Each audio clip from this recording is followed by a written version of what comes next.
headlines and the summations of TV and radio presenters who concocted what suited their fancy from the unambiguous text of speech delivered before you all in this auditorium. May I please clear the air?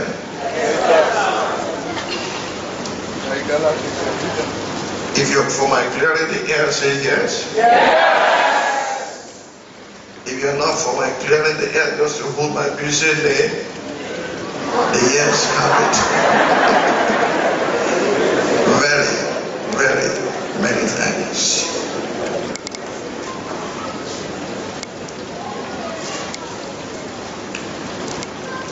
Gentlemen of the press, distinguished ladies and gentlemen, following my State of the Nation address on Sunday, January 5, 2020, I am constrained to make some brief clarifications due to the unrecognizable reconstruction of my utterances in the media and the subsequent responses to these distortions. Speaking on the theme, unveiling the true enemies of Nigeria, I surveyed in about an hour the various forces militating against the emergence of new Nigeria at the turn of a new decade, while highlighting the commendable efforts of our founding fathers and leaders in contrast with their wayward successors who occasionally masquerade as Democrats. I challenge Nigerians to set aside differences of ethnicity, religion, and partisan affiliations as we unite against our common enemies. I also highlighted the grave dangers of the proposed social media bill and an increasingly alarming tendency to clamp down on perceived dissent and opposition.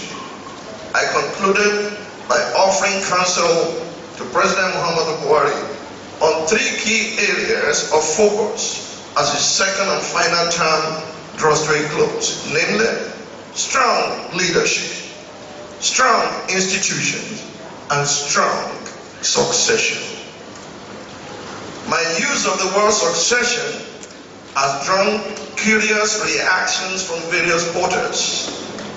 Apparently, and without my participation, it has been interpreted as my asking Buhari to voice his choice on the nation in flagrant disregard of democratic principles.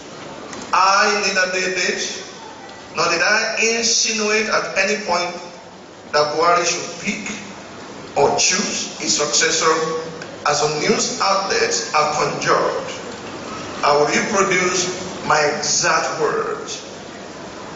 I said, the third pivotal objective of governance should be to build a strong post-Buhari legacy, facilitated by accurate succession. Therefore, even as we build institutions of democratic governance, a key responsibility that history has bestowed on President Muhammadu Buhari at this turning point in our journey to nationhood is to institutionalize systems of accurate succession that will build and sustain the Nigeria we desire. This is a task that must be done. Many others then decided to explain simple English with Greek. There is no variance between this and my earlier suggestion in October 2018 during the State of the Nation broadcast of that year. I said, and I'm quoting, we need leaders who have the mental fortitude to navigate the complexities of our national realities and conceive appropriate solutions to our national dilemmas.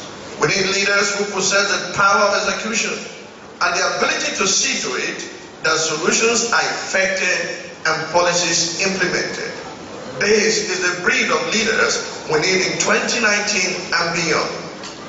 We must interrogate the method by which such leaders are produced. How effective is this electrocracy masquerading as a democracy? Does our current system guarantee the emergence of the best and brightest leaders?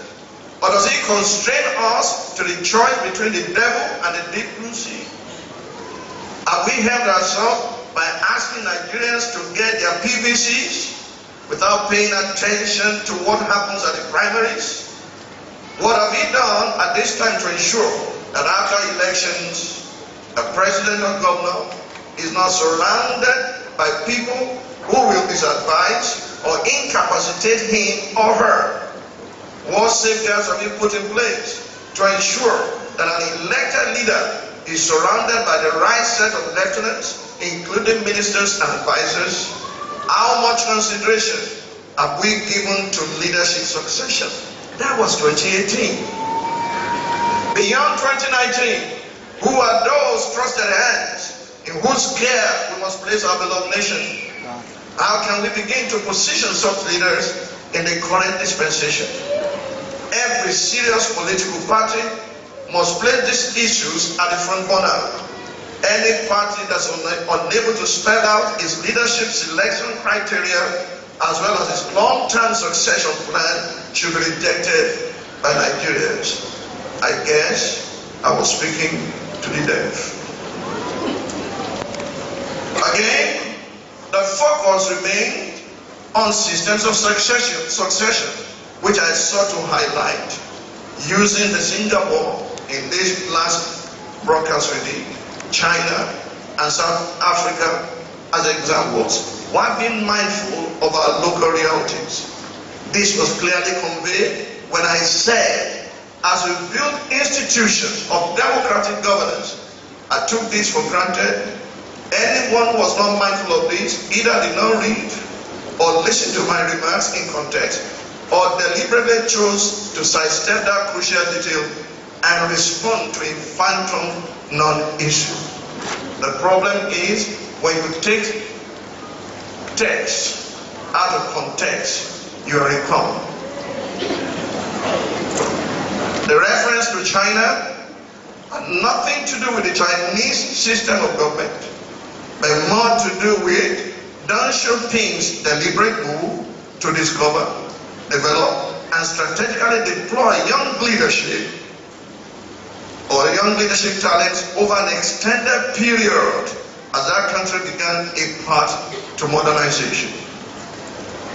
Similarly, my reference to Singapore's Lee Kuan Yew was to underscore the role of pioneer or pivotal leaders of nations in institutionalizing or resuscitating foundational values. Furthermore, the example of Mandela's succession plan in South Africa was done within the proper democratic framework of a free, fair, and credible election. My overriding concern in offering my propositions was to forestall the emergence of a new iteration of recycled enemies who will once again seek to lock us into a cycle of doom and gloom at the turn of a new decade. If we have been excellent at anything in Nigeria, it has been at creating a succession pipeline of the worst of us ruling over the best of us.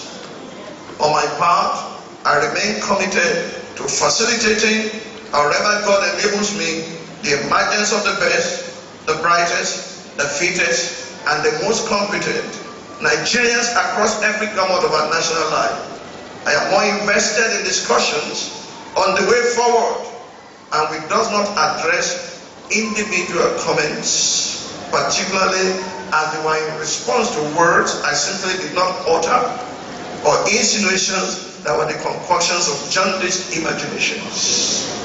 It was Peter Drucker who once said, "There is no success without a successor." In other words, success without succession is failure. John C. Maxwell, on his part, once insisted that a leader's lasting value is measured by succession. Great leaders think of succession from their first day in office. The thought of succession informs the quality of lieutenants, and effective leader appoints to strategic offices. It compels a leader to hire competent aides who can do the job as well, if not better, than they themselves can. Succession, or if you like, legacy mindfulness, keeps a leader from the distractions or the side attractions of office and keeps him or her focused on the deliverables, knowing that he or she has limited time. Succession is about casting long-term visions, building stable institutions, and raising the next generation. My copious references to young people and the January 5, 2020 address was deliberate. I was pointing to the future of our nation and the need for inclusive transgenerational governance. I was echoing James Freeman Clark, who once observed that a politician thinks of the next election, but a statesman of the next generation. A politician looks for success of his party, a statesman for that of his country. The statesman wishes to steer, while the politician is satisfied to drift.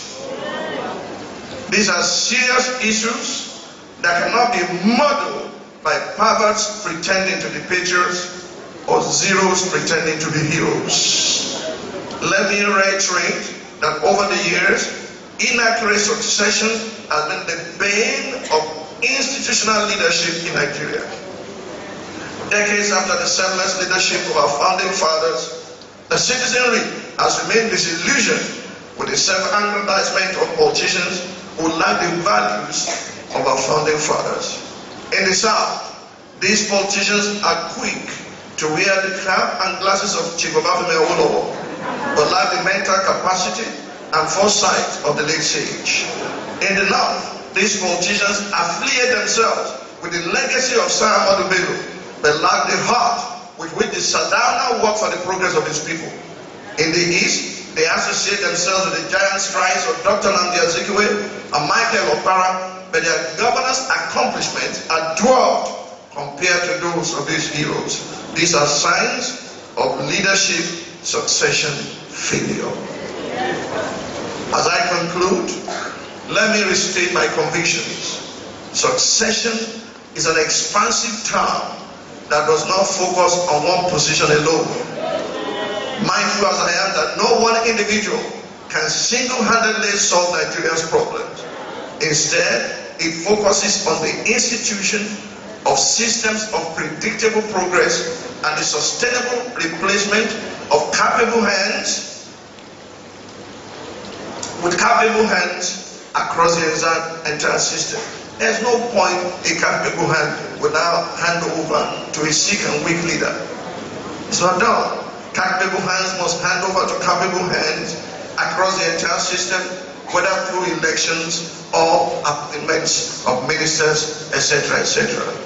Unfortunately, some have chosen to place leadership succession on the one hand and free, fair, and credible elections on the other as mutually exclusive issues, when indeed the latter, that is, free, fair, and credible election, is a strategic vehicle for arriving at the former. In a democratic society, you cannot achieve accurate succession without free, fair, and credible elections. I welcome discussions on the practicalities of this in our climate, even as I earnestly look forward to the day when the enemies of Nigeria, who are currently at large, will be rightly confined to the dustbin of history. I rest my case. Thank you for listening.